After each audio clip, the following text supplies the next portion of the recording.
Hi everyone and welcome to funElectronicsToday. In this video I am demonstrating how to create a ESP8266 Wi-Fi button that sends an email notification. There is so much confusing information out there on the internet, a lot of old codes that no longer work, and a lot of broken code pieces that are rather confusing than helpful. So how can you send an email notification with an ESP board in 2020? I wanted an actual solution that works and it took me days to find it. So that's why I'm making this video from the bottom of my heart. I want to give this simple solution to you so you don't have to struggle. Everything is as simple as creating a webhook using Ifttt.com. This stands for if this then that, and uploading this piece of code on your ESP8266. This is a proven solution and it works in 2020 with HTTPS clients. No special libraries required, just copy and paste the code provided in the description of this video. You can check the link that leads to the projects page for the actual file and additional instructions. The most important reason for wanting to create this Wi-Fi button is because I wanted to get immediately notified when my rat traps were going off. Okay, so short story time. A few months ago I used one of these traps that zaps the rat and kills it instantaneously. I live in the rural area of Papua New Guinea and having rat traps is a necessity, especially during the dry season. I placed the trap into the hot humid attic of my house and used peanut butter as bait. I checked the trap the second day and it was still armed with no rat inside. I checked it the third and the fourth day and no rat was caught. The fifth day I got lazy and tired to take the ladder and climb into the attic just to find that no rat was caught. The sixth day, I decided to check the attic trap again, and to my unpleasant surprise, there was a dead, stinking, decomposing rat inside, full of large fly maggots that were devouring it. It took me hours to clean the trap, and meanwhile, I kept wondering how in the world the rat got so decomposed in a single day. Then I realized that sometimes during the first or second day, flies came in and laid maggots on the soft peanut butter bait. Meanwhile, they kept growing, and by the fifth day, when the rat was actually caught, they were pretty big. Then, they moved from the bait to the rat's corpse and started consuming it in less than minutes after it was killed. This entire process happened so fast and it gave me so much work afterwards. So I gave up using the zapping traps, since it seems to be introducing this problem in the process. Instead, I started using a live trap cage which I handcrafted some time ago from copper wire.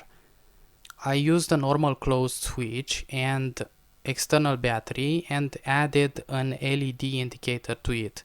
The LED was sticking out of the attic hatch, and this way I could see when the trap was going off the second it was happening.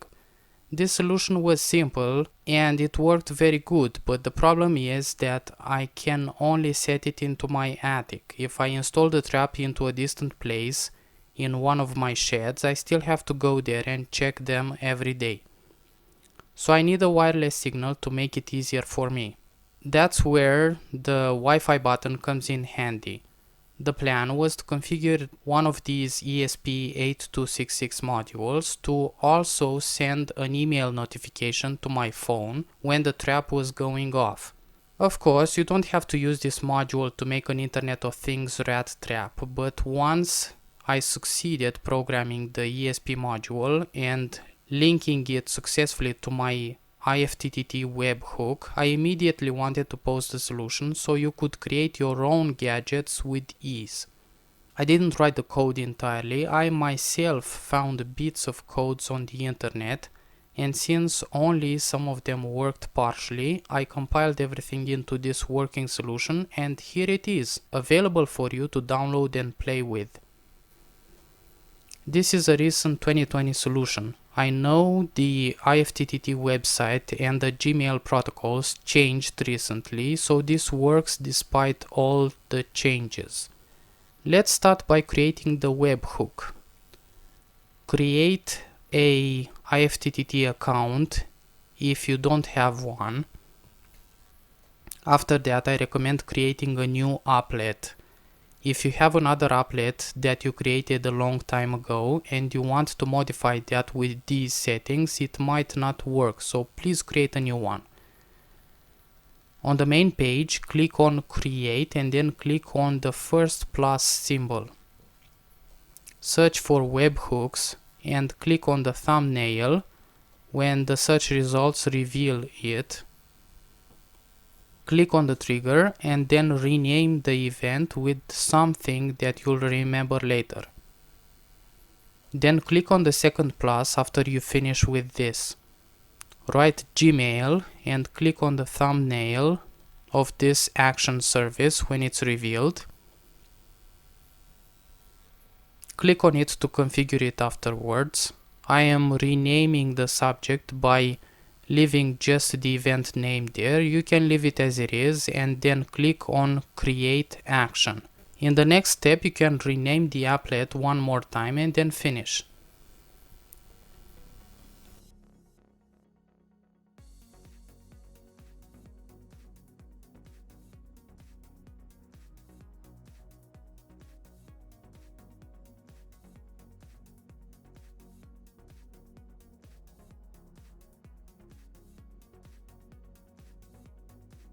Once on the main applet page, you click on the webhook symbol on documentation and this will open the key page. Write the name of the event on the blank space and then copy the resource trigger with the key.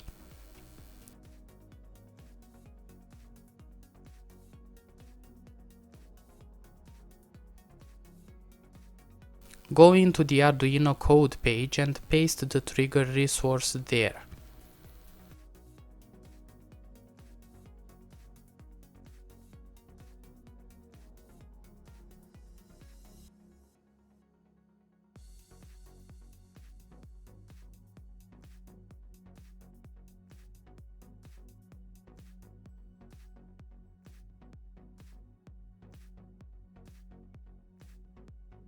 Upload on the board and you're done.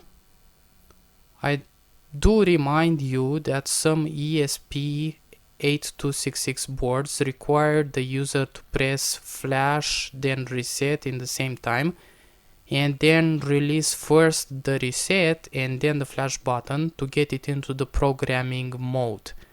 I'm only telling you this because it took me a while to figure it out. If everything was configured correctly into the webhook key page, once you're done with the uploading, you should already receive an email at your email address. This piece of code triggers the webhook and sends emails whenever reset or power cycle is being triggered. So let's see how the ESP works on my rat trap. But before you do that, don't forget to subscribe and leave a thumbs up.